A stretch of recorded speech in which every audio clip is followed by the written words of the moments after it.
हाँ जी, अस्सलाम वालेकुम। की हाल चाल है जी? ठीक हो? खैरियत है? ए जी साड़ियाँ बकरियां ने, आ बकरी है तो ए कुरबानी वास्ते बकरा रखे है। ये दोनों जड़े ने भैन भरा ने ते इस बकरी दे ने ते हुण पट्ठे ने ते गए मुक्क ते अज जुमा सीगा ते अब्बू कहंदे जाके पट्ठे वड़ लेना वास्ते ते हुण पट्ठे वड्ढन चले नाले तुहानूं दिखाने अपनी फसल। आ जी साढ़े कोल दाती आ ते आ पल्ली आ ते आ चले पट्ठे वड्ढन हुण ते अल्लाह खैर करे। हुण पट्ठे ते थब्बी इक वड्ढनी तां आ जाना होर 5 मिंटां मेरे नाल तुहानूं उत्थे अपनी फसल दिखाने कणक ते लूसण भी। आ लूसण बीजेआ अपना बकरियां वास्ते 2 क्यारे। ये जेह्ड़े 2 क्यारे ने लूसण दे ने। ਇਹ देखो लूसण सर्दी बहुत ज़्यादा पै रही है इस करके लूसण तुरता नहीं पर जिन्नी मर्जी खाद पा लो पर ये टस तो मस नहीं हो रहा। अज अल्लाह किते कोई हल्की फुल्की धुप्प निकली है तो मौसम ठीक है नहीं तो सर्दी बहुत ज़्यादा है। यह लूसण आप इत्थों वढ़ना है छोटा छोटा लूसण है देखो। तो हुण की करिए तो एह वाली जिहड़ी कणक है ना ये अपनी बीजी हुई कणक खाण लई बेहतरीन खड़ी है माशाअल्लाह। विच उन्होंने पाला कंडे वाली स्प्रे की सीगी ਉਹਦੇ ਨਾਲ कणक इत्थों का ਤੁਹਾਨੂੰ छोटी छोटी नज़र आ रही होनी बह गई सी पीली हो गई सी बस फिर खाद वाहवा पाई इनू तो अल्लाह किते ना ठीक हो गई ये। तो आ उत्ते भी अपनी टिब्बे ते अपनी पद्धरा किया टिब्बा तो इत्थे भी आपां कणक बीजी है ऐतकी पहली दफ़ा बीजी है। यह कणक अपनी टिब्बे वाली है तो माशाअल्लाह बेहतरीन बीजी है बहुत अच्छी खड़ी है। तो वो जी थल्ले वाली कणक तुहानूं दिखाई है ना वो अपनी तकरीबन कोई 1.25 महीना अगेती है। यह पछेती है जो टिब्बे के उत्ते आ तो टिब्बे की निस्बत यह बहुत चंगी खड़ी थल्ले वाली नालों। यह देखो तुहानूं नज़र आ रहा तो टिब्बा उत्तों चुक्या होया तो इधरली साइड ते देखो थल्ले वाली वो देखो। तो आ सामने ट्यूबवैल अपना इस ट्यूबवैल नाल पानी लाईदा वा। अस्सी चीज़ों की होश संभाली है ना तो उदों की एक टिब्बा ही पिया सीगा। टिब्बा इत्थे हैगा अपना 6-7 किले इनू नहीं छेड़िया किसी ने भी।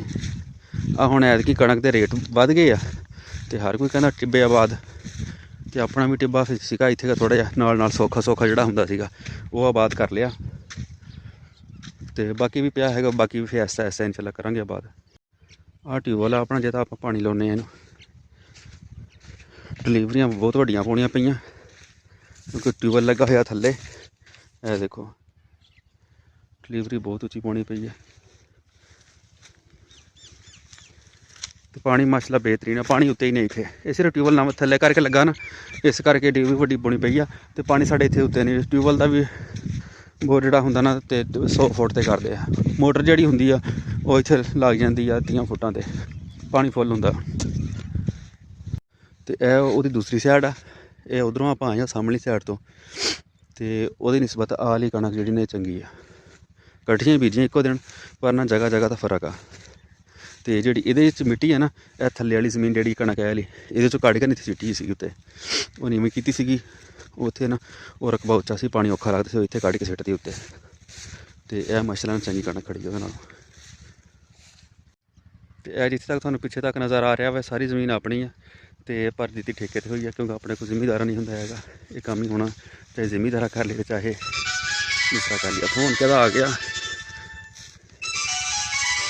लो जी बेली एक फ़ोन आ गया तो फोन सुन लें। अस्सलाम वालेकुम डॉक्टर साहब। यह जी उसों बीजे उस टिब्बे थल्ली साइड पर यह भी अपनी ज़मीन है यह परे तक नहीं है जिस तक टालियाँ ना इन्हें तुरे उरे तक ही अपनी ज़मीन है। ये मेरे ख्याल को बननी 2 कनाल 2-2.5 कनाल परे कणक नहीं अपनी तो आप इधरों टिब्बे वालों आए ने इस साइड में यह उसों अपना बीजिया जिन्हों तारा मीरा भी कहते हैं कौड़ा तेल भी कहते हैं। यह देखो चलो क्योंकि गर्मी के ना बहुत जानवरों वास्ते काम आता ठंडा होंदा ये जिन्हों खारिश खुरिश हुई होवे वो भी पराठे परूठे बना खा ले तो वधिया रहिंदा। इत्थे जी आपां डेरे ते रहीदा अपने जमीन दे विच कोई पिंड नहीं हैगा इत्थे कोई गल नहीं कोई बात नहीं अपनी जमीन दे विच रहीदा वा ते सुकून माहौल आ ना किसी दी सुनो ते ना किसी नूं सुणाओ ठीक है ना। तो जिद्दां कहते खुल्लियां खाओ तो नंगियां नहाओ तो टेंशन फ्री आ अपनी जमीन च बैठे हैं ना किसी ना पानी का रौला ते ना किसी ना राह का रौला तो सुकून माहौल है। पिंड की जिंदगी तो वैसे ही मज़े दी आ जे अगर बंदा अपनी जमीन च कल्ला बैठा होवे तो ओह्दे तो अपने ही मज़े है तो फुल इंजॉय आ। सारी जिंदगी बड़े सुकून नाल माशाअल्लाह गुजर रही है। देसी खुराकां ने सब्जी हर शे अपनी घर दी हुंदी है टेंशन कोई नहीं। तो मौसम ठीक आ धुप्प निकली हुई है ਤੇ ਹਲਕੀ ਹਲਕੀ ਇਸੇ ਕਰਕੇ ਜਰਸੀ ਸ਼ਰਟ ਲਾਏ ਹੋਏ ਟੋਪੀ ਕੱਲੀ ਲਈ ਆ, ਮੈਂ ਕਿ ਠੰਡ ਹੀ ਨਾ ਲੱਗ ਜਾਵੇ ਕਿਤੇ ਸ਼ੋ ਮਾਰਦਿਆਂ। ਤੇ ਵੈਸੇ ਮੌਸਮ ਠੀਕ ਆ, ਬਿਹਤਰੀਨ ਆ। ਸਵੇਰ ਕਾਫੀ ਸਰਦੀ ਸੀਗੀ ਤੇ ਧੁੰਦ ਤਾਂ ਨਹੀਂ ਪਈ ਅੱਜ ਖੈਰ। ਤੇ ਅੱਜ ਵੈਸੇ ਜਿਹੜਾ ਨਾ ਝਾੜ ਜਿਹਾ ਸੀਗਾ, ਬੱਦਲ ਜਿਹੇ ਹੋਏ ਸੀਗੇ ਤੇ ਅੱਲਾ ਕਿਤੇ ਮਾਸ਼ਾ ਜਿਹੜਾ ਨਾ ਧੁੱਪ ਨਿਕਲ ਆਈ। ਆ ਬੇਰ ਵੀ ਦੇਸੀ ਬੇਰ ਜਿਹੜੇ ਹੁੰਦੇ ਆ, ਗੋਲ ਬੇਰ ਜਿਹਨਾਂ ਨੂੰ ਕਹਿੰਦੇ ਆ।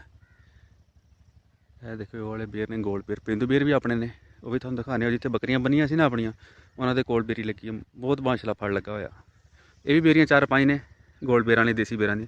ਜਿਹੜੇ ਪੇਂਦ ਬੇਰ ਆ ਉਹ ਵੀ ਇੱਕ ਬੇਰੀ ਆਪਣੀ, ਤੇ ਉਹ ਮਾਸ਼ਾਅੱਲਾ ਫਲ ਬਹੁਤ ਲੱਗਾ ਉਹਨੂੰ। ਹੁਣ ਆਪਾਂ ਵੀਡੀਓ ਵਾਵਾ ਬਣਾ ਲਈਏ ਤੇ ਹੁਣ ਪੱਠੇ ਵੜ ਲਈਏ। ਇਹਨਾਂ ਹੁਣ ਬੱਕਰੀਆਂ ਭੁੱਖੀਆਂ ਰਹਿਣ। ਆ ਟਿੱਬਾ ਉਤਰ ਰਹੇ ਥੱਲੇ ਤੇ ਹੁਣ ਆਪਾਂ ਪੱਠੇ ਵੱਢਣੇ ਆ। ਪੱਠਿਆਂ ਤੇ ਵੜਨੀਆਂ 2 ਢੇਰੀਆਂ ਤੇ ਪੱਠੇ 3 ਬੱਕਰੀਆਂ ਨੇ, ਉਹਨਾਂ ਨੇ ਕਿੰਨੇ ਖਾ ਲੈਣੇ। ਬੱਕਰੀਆਂ ਇੰਨੀਆਂ ਖਾਂਦੇ ਨੇ ਪੱਠੇ ਜਿੰਨੇ ਖਰਾਬ ਕਰਦੀਆਂ ਨੇ। ਬਸ ਇਹ ਖੇ ਖਰਾਬਾ ਬਹੁਤ ਕਰਦੀਆਂ ਕਰੇ, ਉਹ ਵੀ ਖਾਣ ਨਾ।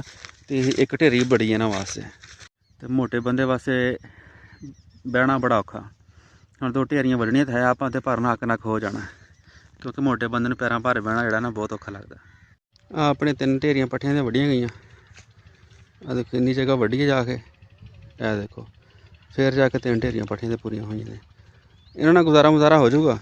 ਕੋਈ ਸ਼ਰੀ ਪਿਆ ਵਾ, ਕੋਈ ਛਾਂਗਰਾਂ ਨੇ, ਹੋਰ ਸ਼ਰੀ, ਉਹਦੇ ਨਾਲ ਨਿਜ਼ਾਮ ਚੱਲ ਜਾਊਗਾ। ਬੱਕਰੀਆਂ ਰਾਜ ਜਾਣਗੀਆਂ, ਬਾਕੀ ਸਵੇਰੇ ਫਿਰ ਦੇਖੀ ਜਾਏਗੀ ਆਪਣੀ ਜਿਹੜੀ ਹੋਏਗੀ। ਫਿਰ ਬੱਕਰੀਆਂ ਭੁੱਖੀਆਂ ਸੀ, ਦੇਖੋ ਪੱਠੇ ਪਾਏ ਦਸਤੀ ਖਾਣ ਲੱਗ ਗਈਆਂ। ਆ ਲੀਲੀ ਵੀ ਇੱਧਰ ਪੱਠੇ ਖਾ ਰਹੀ ਹੈ।